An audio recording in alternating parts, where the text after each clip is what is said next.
Subscribe कीजिए हमारे channel freaky काल को और बेल आइकन को दबाइए लेटेस्ट अपडेट्स पाने के लिए। तो आज की इस वीडियो में हम 2067 मूवी के बारे में डिस्कस करने वाले हैं, जो कि एक ऑस्ट्रेलियन मूवी है। ये मूवी साइंस फिक्शन पे बेस्ड है और इसे डायरेक्टर सेथ लॉर्ने ने डायरेक्ट किया है।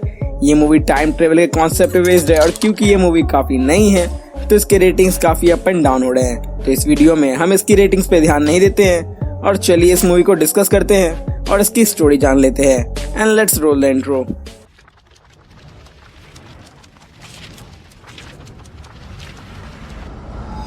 तो मूवी की स्टोरी कुछ ऐसी है कि साल है 2067 का और धरती पे आया हुआ है एपोकलिप्स।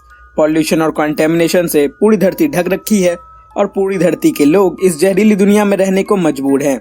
धरती अपने सबसे बुरे दौर से गुजर रही है और भले ही साइंस ने काफी तरक्की कर ली है पर पेड़ पौधे का नामो निशान नहीं है और जहां देखो वहीं कचरा और पॉल्यूशन है, जिसके कारण लोगों में कई तरह की नई नई डिजीज भी आ गई है। And we can clearly see that humanity is suffering all the वे।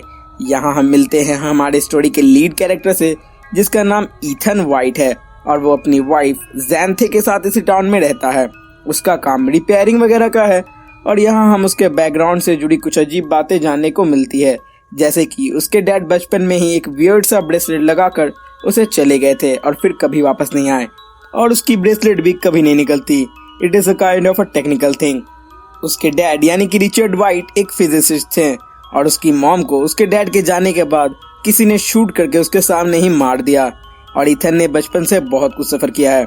सब कुछ तब चेंज हो जाता है जब उसे एक बड़ी कंपनी जिसकी ओनर रेजिना नाम की एक लेडी थी उसे मिलने के लिए बुलाती है और वो उसे एक शॉकिंग सा इन्फॉर्मेशन देती है। वो बताती है कि उसके डैड यहीं काम करा करते थे और उन्होंने एक टाइम मशीन डेवलप कर ली थी, पर उनके गुजरने जाने के बाद अब जाकर वो इसे परफेक्टली बना पाए हैं। इथन आस्क कि आखिर उन्हें क्यों बताया जा रहा है। तब रेजिना उसे बताती है कि जब इस टाइम मशीन ने वर्क करना स्टार्ट किया तब इसमें एक स्ट्रेंज सा मैसेज आया हुआ है, which was called the Ethan white. यहाँ उसका bestie which name was Z उसे ये करने के लिए इनकरेज करता है, क्योंकि रेजिना के अनुसार फ्यूचर में धरती खुद को हील कर चुकी होगी and he is the last hope to save humanity. जिसके बाद इथन एग्री करता है और जाने के लिए रेडी हो जाता है। उसके अगले ही दिन उसका फ्रेंड जेड भी उसकी हेल्प करने के लिए टाइम मशीन से वहीं पहुंच जाता है। यहाँ Ethan find a dead body जो कि खुद इथन की ही थी and that was very shocking for Ethan. यहाँ उसे एक रिकॉर्डिंग भी मिलती है जिसमें इथन को उसका बेस्ट फ्रेंड जेड ही मार डालता है एंड ही रियलाइजेस कि धरती खुद को इस टाइम हील भी कर चुकी है। इथन यहाँ समझ पाता है कि वो एक टाइम लूप का हिस्सा बन चुका है जिसमें वो हर बार यहाँ आता है और फिर मारा जाता है। जिसके बाद उसे यहाँ की टाइम मशीन भी मिलती है और यहाँ कई सारे राज खुलते हैं, जैसे कि इथन की मॉम को उसके बेस्ट फ्रेंड जेड ने ही मारा था और उसके डैड को रेजिना ने। जेड रेजिना के लिए काम करता था और Regina just want to rule the future, जिसे रोकने के लिए उसके डैड ने टाइम मशीन में एक लॉक लगा दिया जो इथन के ब्रेसलेट से ही एक्टिवेट होता था और उसके डीएनए से कनेक्टेड था ये मशीन। तो इस मूवी में इथन का दोस्त उसे लूप को तोड़ने के लिए आखिरकार खुद को सेक्रीफाइस कर देता है ताकि इथन बच सके और इथन टाइम मशीन में पेड़ पौधे भरकर उसे तोड़ देता है, क्योंकि वो रेजिना के बुरे इरादों को समझ गया था, जिससे ये पेड़ पौधे पास्ट में पहुंच जाते हैं और रेजिना के टाइम मशीन को बर्बाद कर देते हैं और रेजिना अनसक्सेसफुल हो जाती है। जिसके बाद उसे पुलिस पकड़ लेती है और 2016 के लोग उसी पेड़ पौधों की मदद से सब कुछ फिर से रीजनरेट कर पाते हैं।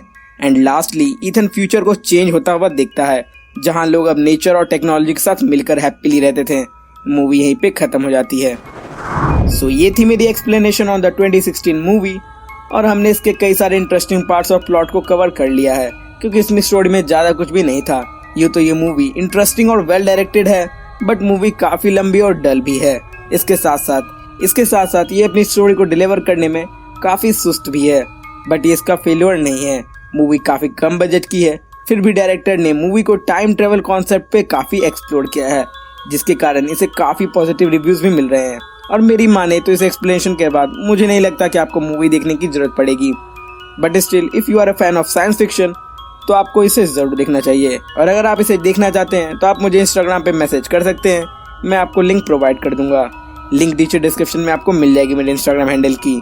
अब थ्रू आउट द मूवी हमें काफी अच्छे तरह से इन्वायरमेंट के इम्पोर्टेंस को भी समझाया गया है विद ट्विस्ट एंड टर्न्स, जो कि काफी अच्छा है। तो इसके लिए एक लाइक तो बनता है।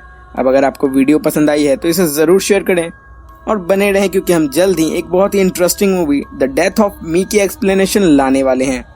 तो चैनल को सब्सक्राइब करके बेल आइकन को जरूर दबा दीजिए ताकि आप वीडियो मिस न करें, जो कि काफ़ी इंटरेस्टिंग होने वाली है। So we will see you guys in the next one. Till then stay tuned and do follow us on Instagram. Bye bye.